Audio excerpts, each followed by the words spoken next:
Hello, everyone. My name is Dalen Rivers, and today I'm going to be doing my speech over how to successfully keep an aquarium and the silent killer, known as the nitrogen cycle. I'm just going to talk about a few tips and tricks, over this hobby, and hopefully people can learn something from it. That being said, I've been in this hobby for a number of years.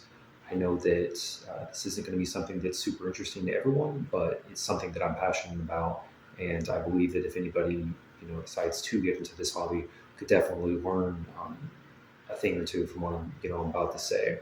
I wish that I would have found somebody who could have given me these pointers early on, so that I could have successfully kept an aquarium and not killed so many fish. Just being blunt. And it happens to everyone. No one starts an aquarium and doesn't end up with a few casualties. I found over the course of many years, like I've said, that keeping an aquarium is something that really helps my mental health. I have a pretty stressful job, and it really helps me unwind at night to come home and look at my fish, see how they're doing. Um, Even doing monotonous things such as cleaning the tank and making it look as best as I can uh, calms me down. There's a lot of studies that show that keeping an aquarium can lower your blood pressure. It can help with anxiety, things of that nature. Us as humans, we're drawn to the sound of running water, and it can be very calming. And what better way to do that than bringing an aquarium into your own home?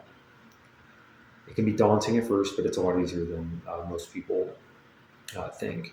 That being said, there is one key process that happens in any natural or you know aquarium body of water, and that is something called the nitrogen cycle.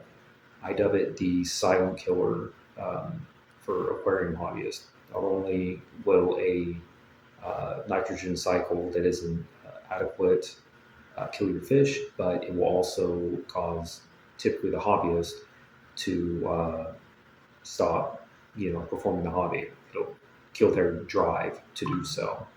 A lot of people don't understand, um, you know, this process because it can be quite daunting when you're trying to explain it. To be simple, in any natural body of water, there is a cycle through which nitrogen is created at the end. It starts off with fish being introduced into a body of water, and from there, their feces, the food, things of that nature, they create ammonia. Ammonia is incredibly toxic to fish in very, very whole amounts. Um, a typical amount that could kill a fish is 2 parts per million. So for every 1 to 2 million water uh, molecules, there is one ammonia. So going down to a molecular level, that's a very diluted amount. Yet it's still very harmful to fish. Over the course of many weeks, a aquarium will develop something known as beneficial bacteria. This beneficial bacteria will then take this ammonia and convert it into another slightly less harmful chemical known as nitrite. Nitrite.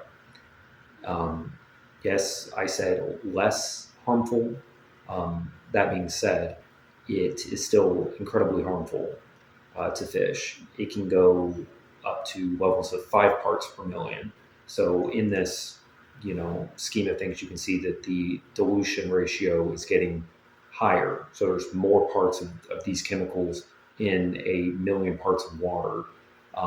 So as it goes up, I showed that it's getting less toxic. From that process, after the course of a few, more weeks, the nitrite, by the growth of other forms of bacteria, will be converted into something called nitrate. So we have ammonia that is converted into nitrite that is converted into nitrate at the end of the cycle. Um, at this time, in most aquariums, there is no bacteria that is going to break down the end of the cycle nitrate. The way to get rid of that is going to be a water change or something along those lines. So that being said, um, that cycle is something that has to be established before you can successfully keep fish. And there's many ways to do that. You could dose your aquarium with ammonia, um, fish food, things of that nature, but you're trying to build an ammonia source so that the beneficial bacteria can grow and thus converting the harmful toxins into something much less. In a natural body of water, the in-cycle nitrate is then absorbed by plants. It's nitrogen, NO3, and that is a typical ingredient in a lot of fertilizers and things of that nature. That being said, um, in the aquarium hobby, we take that out. So my main point here is I wish that somebody would have went into detail and explained this process to me and made it known so that I wouldn't have had so many fish casualties and things of that nature. So, that being said, that is a very brief description of what the nitrogen cycle is. Um, Once that's established, you can keep fish in your aquarium, and it is a working ecosystem. Like I said, this was very dumbed down. There's a lot that goes into that, but nitrogen cycle is the most important thing to look for when starting a new aquarium. So don't think to yourself that you're going to be able to add fish to a new aquarium on day one. It's a waiting game if you want to be successful. And from there, you'll see a thriving ecosystem. There are other things you have to look for when dealing with an aquarium. Of course, other levels you have to test for. But that being said, that is the biggest one. A lot of research should be done on that topic, and anyone can keep a respectable aquarium, safe and healthy for your fish.